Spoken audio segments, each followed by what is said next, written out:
What's going on, Colts fans? Welcome back to another episode of Colts Brawl. Cody Felger here, joining Mr. Justin Bowerly. Justin, how have you been, my friend?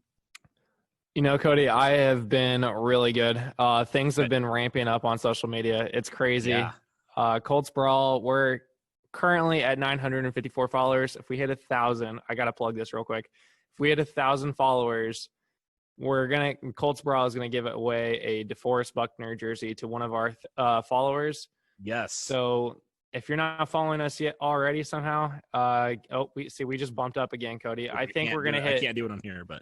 Yeah, we're definitely going to hit 1,000 followers before we're even done with this podcast episode. So that's super exciting. Yes, I'm so excited just for that. Well, with that, man, training camp is here. The Colts started full pads on Monday. Awesome stuff. Really exciting. Good news out of Colts camp, and we're going to touch on that. There's a lot of topics to talk about here from Colts camp. I guess, Justin, first off, I know we've been kind of predicting a little bit of, the schedule. I don't know if we want to do that now or save that for another episode. It's kind of the final 3 weeks, week 15, 16, and 17. Maybe we can do that for another time unless you want to do it now. Yeah, I mean, there's so much to cover. Yeah, they can wait one more week for our final 3 weeks of predictions. Oh, for sure. Yeah. Okay, well, we'll start with a couple different things. Well, first off, the Colts have 11 total padded practices between when they started Monday and when they kick off down in Jacksonville. I want to hear your take here, Justin, because I've kind of given mine a little bit, and I'll give mine as well. How much do you think of an impact it's going to have on some of these, first off, new additions, and also, second off, new draft picks? I think it's going to hurt the draft picks more. Yes, they played in college. It's not like they're new to football, but they're not used to being hit this hard. They're not used to having to hit people this hard, and only having 11 practices, no game situations, nothing, and then go right into game one. I mean, so I coach youth soccer. It's not football. It's not the NFL. But I feel nervous. Like, I felt nervous going into week one with only like 3 practices. We turned out fine, but these are professionals. I don't know. I think they're going to be able to pick it up, but I think game 1 and 2, it's going to be interesting. There might be a little bit more injuries. But man, I'm nervous that we only get the 11 practices, but I get it. Yeah. And it's weird because the Colts haven't even officially started like tackling. Like, they've had full pads, but nobody's been tackling. So I'm wondering if tackling is going to be a little bit sloppy early on as well. So we can kind of get into it a little bit. So one guy that we've really talked about and wanted to see a lot from, but has been a disappointment up to this point, who has shined the first couple of days, Tyquan Lewis. Let's talk about Tyquan Lewis. Second-round pick in 2018. Really, you look at that 2018 class, you got Darius Leonard, obviously. You got Kamoko Toure, who's shown some flashes for you. You got Braden Smith, who's your starting right tackle. And then you got this guy, Tyquan Lewis. He hasn't done a ton so far. And I think we've kind of said on this podcast before, this is kind of the year for Tyquan Lewis. He's got to prove himself if he wants to have a shot at making this final 53-man roster. So far in one-on-ones, he's shined. He's had a couple different cool moments. He's beaten Quentin Nelson a couple times, which has been crazy. Talk to me about Tyquan Lewis and how important this training camp is for him this season. I mean, you hit it right there. I mean, we're expecting a lot from him. So I mean that's no question. The fact that he's doing good in one-on-one drills, that's great. But I mean, that's not an entire line. I would love to see him against the entire line and seeing how he does. But this is a key impact year for him. I mean, our offensive line is kind of stacked right now. Currently, it looks like the depth chart looks at like Houston, Buckner, Autry, and Muhammad, but I feel like Muhammad could easily be replaced with Lewis if he really steps into that role. But I really do think this is the year. If he doesn't do it, I don't see him sitting on the Colts roster in the future. Yeah, I mean, he's got some guys you think 6th-round pick Robert Windsor could potentially take that spot from him. And some other guys, I mean, Taylor Stallworth, the guy that the Colts brought in recently. I mean, there's some competition at that interior defensive line, but definitely a good sign for a guy like Tyquan Lewis to see him early on, at least, having some good training camps. I mean, I don't know if you saw, Justin, Tyquan Lewis was talking to the media a couple days ago and really said this offseason he made a focus point to get himself in the best shape he's ever been since college, and also get himself mentally a lot better. And it certainly seems like early on that's worked well. And he also talked about Brian Baker, the new defensive line coach, how they have a really good relationship. Now, Baker's kind of an old school type of guy. He's, very energetic. And I think that has helped Tyquan Lewis realize he's got a guy in his corner who understands and who really is wanting him, the best for him and sees the potential in him. I think, physically it's good that he's getting better and in more shape. But I think mentally it's the biggest hurdle that Tyquan Lewis is going to have to overcome, because we saw another guy, Quincy Wilson, who I've referenced before. Chris Ballard specifically at his end of the year press conference mentioned two guys that he had long talks with. Quincy Wilson was one. He got traded for virtually nothing. And now Tyquan Lewis was the other one. And so for me, I'm like, does that mean Tyquan Lewis is as good as gone? Because Quincy Wilson was gone not too long after that. So, yeah, for me, it's certainly good to see Tyquan Lewis early on, physically and mentally in a lot better spot. Well, they've definitely. I mean, sorry, yeah. they've definitely added to our defensive line, so they're really putting the pressure on him to. They're forcing him to really step up. At this point, we've talked and beaten this into the death. I mean, we're giving a giveaway. We go out, get Buckner. We sign Sheldon Day, who's now injured and going to miss probably significant time. We draft Robert Windsor. This defensive line's not going down. So either he steps up, or like you said, it's a good chance that he's going to get traded. Or, I don't think he'll be on the roster next year if he doesn't end up doing well this season. Yeah. The beauty about Chris Ballard is, unlike the last guy, he's willing to admit mistakes. I mean, he cut Zach Banner, a 4th-round pick, before the season even started. Like, he's not afraid to admit his mistakes. Traded Quincy Wilson, cut Terrell Basham. He cut a lot of that 2017 draft class. He's not afraid to admit those mistakes and move on because he wants to win more than anything. Speaking of that defensive line, you already mentioned it. Danico Autry playing a little bit more defensive end early on. I knew that kind of one of these guys, whether it be Lewis or Autry, would probably get more run at defensive end, especially considering the logjam in the interior. Give me your initial thoughts at Autry at defensive end. He's bigger than Jabal Sheard, who was the starter last year. What do you think his chances are to potentially be the starter week one as a defensive end alongside Justin Houston? I personally think this is going to be a great fit for him. I'm having a hard time remembering now without looking at it. Was it Autry or was it Lewis that was working out with Robert Mathis all offseason? Oh, was it? I know Toure does. I didn't know if either of them was it did. Toure? Okay, so yeah, Toure normally does. Yeah, that's right. Okay, well, either way, he's gonna have he's gonna be fighting with Kamoko Toure already there because I think Toure is really kind of proven that he really wants that position too. But Autry moving outside could lead to Tyquan Lewis playing at defensive tackle as well. Yeah. I want to see how it plays out, but I could see him playing defensive end week one. Yeah. And that's what they drafted Tyquan Lewis for. He played more end at Ohio State, but he's been playing more the 3 technique. Initially when we drafted him, we're like, is this our 3 technique of the future? I think that was the question that a lot of Colts fans had. Obviously, Tyquan Lewis has not even come close to scratching that, but I think it's a good role for him to kind of be in a reserve role. But yeah, Jabal Sheard is definitely, Jabal Sheard. Danico Autry is definitely going to be, he's a little bit different, a different mold at that defensive end.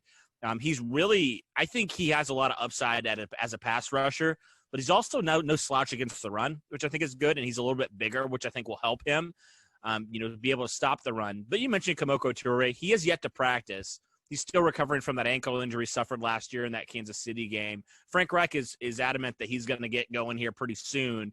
But it'll certainly be good for him to get back on the field and get game action. You mentioned he's been working with Robert Mathis, been working to get better. He was a force when he was healthy last year. I believe he was Pro Football Focus's second-rated pass rusher last year before he went injured. So certainly some upside there. And if Lewis can even pan out as a rotational piece, key backup, that 2018 draft class is looking pretty darn good. It already was looking darn good, even if Tyquan Lewis didn't pan out. But even more so, that 2018 draft class is just insane what Chris Ballard was able to do, especially in that second round. Absolutely wild. Yeah. I mean, absolutely. It's just crazy, man. I can't even. It really is. Like I'm at like a loss of words. Like just looking at our defense and who was drafted. I mean, even just by Chris Ballard alone is, I mean, essentially almost the entire offense and the entire defense, other than guys like DeForest Buckner and Justin Houston. Yeah, but, I mean, really, yeah. Leonard Walker, Okereke, Yasin, Willis. Oh, yeah. God, it's Hooker, crazy. yeah. Yeah, it's crazy. It is wild. It is wild. So Jonathan Taylor, new addition to the Colts this year. He is insane, to say the least. He's 5'10", about 230 pounds almost. I don't know if you saw the video the Colts posted a couple days ago of Jonathan Taylor literally destroying Tavon Wilson and another defender in the same play. But, man, Jonathan Taylor looks like a linebacker running the football. What are your impressions of Taylor, man? So, man, we drafted Jonathan Taylor. I was like, oh, no, I really like Marlon Mack. But, like, then I thought about it. I was like, no, this helps us because Marlon Mack gets hurt a lot. This puts the ball in his hands less, which makes them healthier longer, which is great. So now we have two running backs that are both running back ones. No, Jonathan Taylor's speed, physicality, his cuts, everything is going to be great. I'm more so worried about fumbling because I know that was a little bit of an issue back in Wisconsin. But if he can take care of that, this dude's going to be great. This is the running back that we have needed since Edgerrin James. Mm-hmm. Yes, we had Joseph Adai, but like Joseph Adai had like 2 or 3 good years with Peyton Manning. We've needed that decade-long physical top running back in the league, and I think Jonathan Taylor has that chance to be a top 3 running back in the league once he gets there. This is going to be a big year for him, but there's a lot of people out there saying, I can't believe Jonathan Taylor's a rookie. He doesn't look like a rookie right now. No. So that's impressive to me. The crazy thing is the combination of size and also speed. I mean, Jonathan Taylor's almost 230 pounds. He ran a 4.39 40. Like that guy's, he's got everything you're looking for. If he can haul in the fumbles, I mean, he's going to be unstoppable out there. It's crazy the Colts got him in the second round. Like I'm still like, how? I don't know how he fell that far. Yeah, like how? Seriously, like how? He's projected in dynasty fantasy football leagues. He's projected either 1 or 2, like in the entire draft for rookies and stuff. But I mean, you're a second round pick and you're projected to go above all of these other first round wide receivers and everything. Like it is nuts. This dude is going to be insane. I'm so excited for him. I know.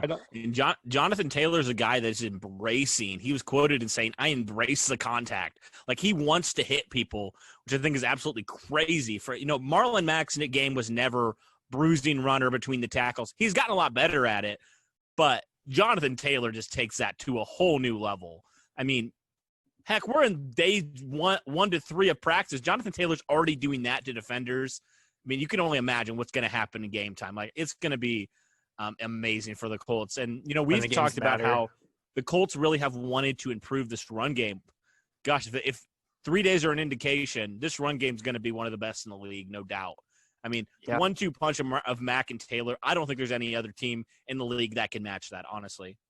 And we're not even talking, Roosevelt Nix in the mix either. So this run game is going to be they've got a chance to.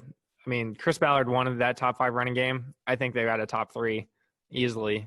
Yeah, and then for sure. That doesn't even account for the fact that defenders still have to cover Ty, Michael Pittman, Pascal, Doyle, Trey Burton, we all know Rivers likes to throw down the field. So if they're boxing up the line to cover the running backs, now we have somebody way down the field. So this is going to be this offense is going to, I hate to say it, but because a lot of people have been giving me crap about it, but Philip Rivers could, have a Peyton Manning year on the Colts this year. Yeah, and Nyheim Hines is another option. There's so many ways the Colts can attack you. And with a genius like Frank Reich, like, you can't stop them. And I think a lot of people were like, well, Frank Reich, kind of had to limit his play calling last year. He did, because he didn't have a quarterback like Phillip Rivers, right? He didn't have a future Hall of Famer.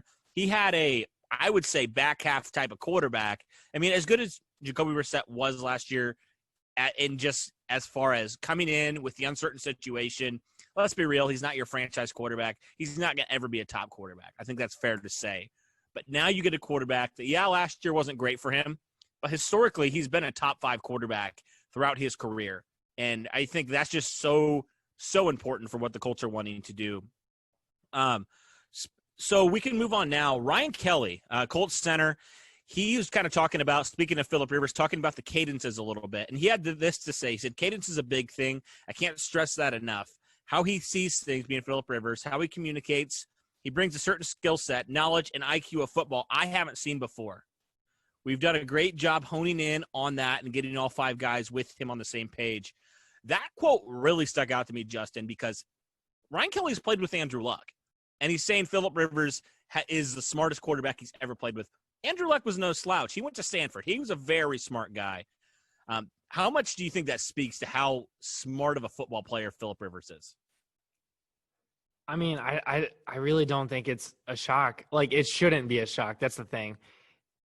As a Colts fan, we've all been like, Phillip Rivers, I hate you, just because of what he always did in the playoffs to us. We've had years and years and years, even with Peyton, where Phillip Rivers and the San Diego Chargers, then San Diego Chargers, have been an issue. I don't see how this is a giant shock to everybody. This dude is smart. He throws interceptions, yes, but he also throws down the field. He's not throwing little 2-yard checkoffs. He's throwing past the sticks. So, I mean, that's where the interceptions are coming. The interceptions aren't on slant passes because he got picked off by a linebacker, like most of your young rookies are happening. So, but the fact that Ryan Kelly thinks he's smarter than Andrew Luck, that's insane, because I thought Andrew Luck was a student of the game, and this just shows that, Phillip Rivers is that guy too. So it kind of fits the mold of the Indianapolis quarterback. I mean, you go from Peyton to Andrew to Jacoby to Phillip Rivers. I mean, that's not bad. That's not bad. And if Andrew Luck had a full career, that was going to be a Hall of Famer there too. So,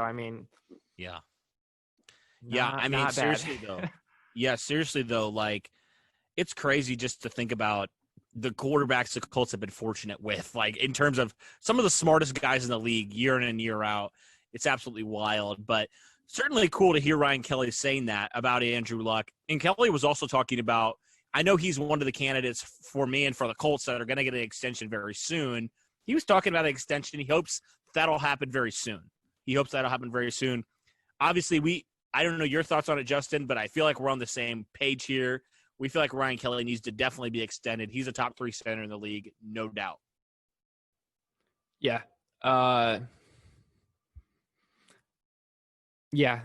He really is. This guy, if you talk to anybody on the offensive line, even Quentin Nelson, Ryan Kelly's the guy who runs that offensive line. He is the quarterback of that line. Everybody listens to him. They don't listen to Quentin. They don't listen to Costanza. They're too far on the left.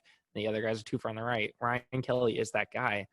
And I think it's proven that, this offensive line is one of the best in the NFL. Why break that up? Why risk breaking that up? I know we have those chances we still have to go pay Quentin Nelson. I get that. We're going to have to pay all of these other guys that are going to want their money here soon, Darius Leonard.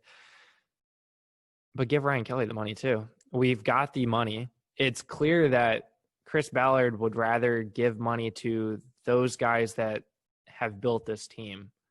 I'd rather give money to the guys that have been here and proven themselves and built this team to be what it is now than go out to free agency and get somebody that just wants a lot of money. So give these guys their money sooner than later before their stock goes up. Absolutely. And that's what, Chris Ballard has been all about, right? Homegrown talent. Well, Ryan Kelly was drafted by you in 2016. Why not extend him? He's been a top center in the league. He's been a consistent part of your offensive line, a key cog in that offensive line. He makes all the calls. He's really the leader of that offensive line. So I think Ryan Kelly being extended is no question at all. So an injury update here. Kenny Moore. There's been some minor injuries, but Kenny Moore's, and you mentioned Sheldon Day. Both of them have been a little bit more lengthy. Kenny Moore, he got injured a couple days ago. He's going to be out for about a week. He strained his groin, so he should be out about a week. So fortunately, I feel like the Colts have time now where they can just ease Kenny Moore back into the lineup. They don't necessarily have him playing by next week and have him out there practicing because they still got a few weeks before they go down to Jacksonville. But Sheldon Day also is going to be injured, and Frank Reich said he's going to miss a little bit of practice time. So here's my question for you, Justin. If he does indeed, miss some time, maybe he misses the first couple weeks of the season. I don't know how extensive the injury is. How do you think the Colts can kind of fill that backup one tech position? I mean, you go out and you get Xavier Rhodes, you go out and get TJ Carey, you get these veterans that should be leading your other guys. Hopefully one of these two veterans, mostly Xavier Rhodes, can step up into playing that one position. What worries me the most about Kenny Moore isn't that if he misses 1 or 2 weeks, it's that reoccurring groin issue. That seems, especially mostly with corners and guys that run fast or have to run fast, that groin issue becomes lingering. It's not just a 1 or 2 week issue. It's not just I'm injured now, I'm good for the rest of the season. It pops up. I mean, unfortunately, those things happen once. I don't know what it is about that, but it is. So I'm more worried about how this is going to affect the entire season, not just the first week or two, because this could affect the entire season. We just don't know. Hopefully the Colts are smart enough to rest him and only bring him back when it's absolutely 110%, like when he is ready to come, and they don't just force it just because they need to get him on the field. Yeah, I totally agree with you there. So I mentioned already the Colts only have 11 padded practices before they kick off down in Jacksonville. This coming Monday and then the following Saturday, I believe it is, or maybe it's the Saturday before, they will be having kind of like game simulated type of practices in Lucas Oil Stadium. We know obviously no preseason. How important do you think these two games, if you will be to get them primed for week one? I mean, that's good. Scrimmages are good, especially when you put them in game time scenarios. You put them in Lucas Oil. I mean, that's where they're going to play 8 games this season. So get them out there, get them ready, go through your entire game day. That takes care of that missing preseason aspect that they would normally get 2 games at Lucas Oil to go through those scenarios. So I think that's smart, especially if you can only have X amount of practices. I mean, that to me, that's very smart, and that's something I would do as a coach too. Absolutely. Yeah, I think I was kind of wondering, that was one of my questions, like, how are you going to simulate in-game stuff if you don't have any preseason games or any chance to do that? What are the Colts going to do? Obviously, they figured it out. So I think those will be very valuable to kind of gauge where everything is at. The last thing I want to talk about is Malik Hooker. Okay, so Malik Hooker, obviously, the Colts did not extend him, did not pick up his 5th-year option this year. But Malik Hooker met with the local media, and he talked about how if initially he was a little bit frustrated, obviously for obvious reasons, didn't have that happen, but he felt very motivated. And he also was quoted in saying, "I want to be in Indianapolis long term."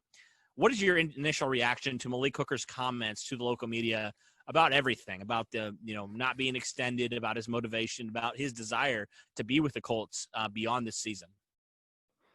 So, I find it suspect, and I find it suspect mostly because when it was announced that we were not picking up his 5th-year option, he went and deleted everything off of his Instagram. Every single Colts photo he's ever been on his Instagram is gone, and now he has like 3 or 4 photos.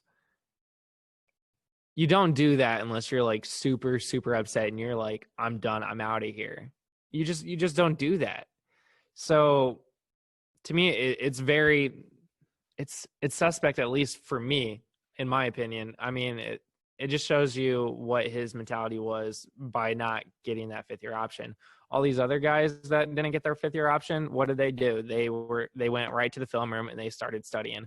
This is Bears, but like Mitch Trubisky he didn't get his 5th-year option. What did he do? He's looking like the best he's ever looked at in training camp right now. I want to see what he actually does on the field. Is this going to translate? Like, if you want to be here, show us that you're our guy. Like, we drafted you in the 1st round. We don't want this to just be a wasted pick. So if you truly want to be in Indianapolis, prove that you want to be in Indianapolis. Don't just say it. Yeah, and again, like, talk is cheap. He's got to show it. He's got to show that he can be a consistent 16-game starter, and he can be the safety the Colts drafted him for in the first round, 15th overall in 2017. We definitely need to see that from Hooker. It's been flashes, but it needs to be consistency now. It doesn't just have to be potential anymore. We got to see consistency. We got to see him become the player we know he can be. The Colts know he can be. He's shown flashes of it. He's just got to be consistent. And Malik Hooker knows that. He even mentioned that. He said, I got to be more consistent. But one thing that I thought was interesting is the grade he gave himself. I mean, he gave himself a pretty high grade, in my opinion. He gave himself a B+. I would say a C+ for me last year, honestly. A C+ to a B- is for me. What are your thoughts on that? I mean, that's very fair. I would give him an A in week 1, where he had the one-handed interception in the end zone that kind of saved the game mostly. But did it even save the game? Didn't we? We lost anyway. But we lost that game. It was a cool interception. But it was a cool interception. Literally after that, what do you do? Like, not much. He doesn't deserve a B+ on last season. I would say C at best. At best. And if he wants to stay, he needs to be in that A range. Oh, yeah, absolutely. And I love that Chris Ballard is like, because it could have been very tempting to pick up that 5th-year option. Because you're like, well, he's a 1st-round pick. He was my first pick. Maybe I should just give him another shot. Chris Ballard does not. He's like, you have to prove, Malik Hooker. You have to prove that you are going to be the guy. Like, you have to prove that this year. And if not, I have no problem moving on from you, which I think is crazy in my mind. But I love that Chris Ballard does that as a fan, because he wants to be the best. And I think that just speaks volumes. He's willing to not pick up his 5th-year option of his very first draft pick. So, man, that's just crazy to me. Yeah. Are there any other things, Justin? That's all I had. I had maybe a few more things. Xavier Rhodes obviously missed Tuesday with an illness, but he was back on Wednesday. I'm trying to see if there's anything else really that I wanted to talk about. Maybe the wide receiver core we can mention. Yeah, I was going to say I feel like we've beaten the wide receiver core down, but it's so fun. Like, this group is going to be good if everybody stays healthy, and Zach Pascal isn't our wide receiver 1. Mm-hmm. Like, this group can be great. I mean, this goes right to that same person that was saying that Jonathan Taylor doesn't look like a rookie. He's saying the same thing about Michael Pittman Jr. He doesn't look like a rookie either. These guys are pros.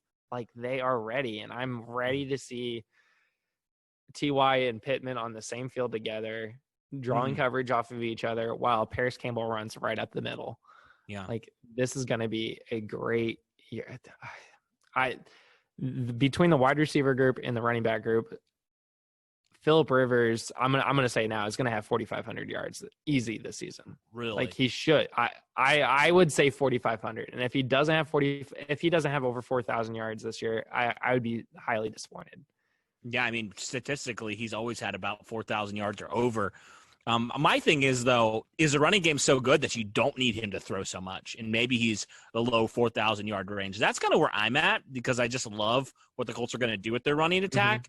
But if he has 4,500 yards and the Colts still have a top 3 running attack, I mean, that's historic numbers right there. Like, they're going to be one of the top offenses. So, yeah, I mean, you can. I said already before that. I mean, Jonathan Taylor and Marlon Mack are both going to have 1,000 yards this season too. So, I mean, if you get a quarterback that can run 4,500 yards, or if you can get a quarterback that throws 4,500 yards in the season and 2 1,000-yard running backs, that's a great season. That is. that is a great season. So, yeah, no, the last time the Colts had that, was, I think, their Super Bowl run, honestly. I think Dominic Rhodes and Joseph Addai both ran for 1,000 yards that year. So if they do that again, who knows? Maybe we're looking at a Super Bowl this time in a couple months here, maybe. Yeah, and that defense, that defense is getting exciting too. So it is. This is a great young team that's going to be a force for a while. Mm-hmm. Definitely exciting stuff from the first 3 days of training camp. Colts are back tomorrow, and they're doing some live type of practices. Kickoff in Jacksonville, less than a month. It's going to be super exciting, man. Can't wait for it. We're 3 weeks away. Wow, that's crazy. Yeah, I can't even believe that. Yeah, that's so wild to me. It is. I mean, here soon we're going to be covering games. So, wow, that's crazy, exciting. All right. Awesome, guys. Well, thanks so much for tuning in to our episode, our kind of training camp edition of Colts Brawl. We hope you enjoyed. For Justin and myself, thanks, guys, so much. Hope you guys stay safe out there. Colts football's almost back.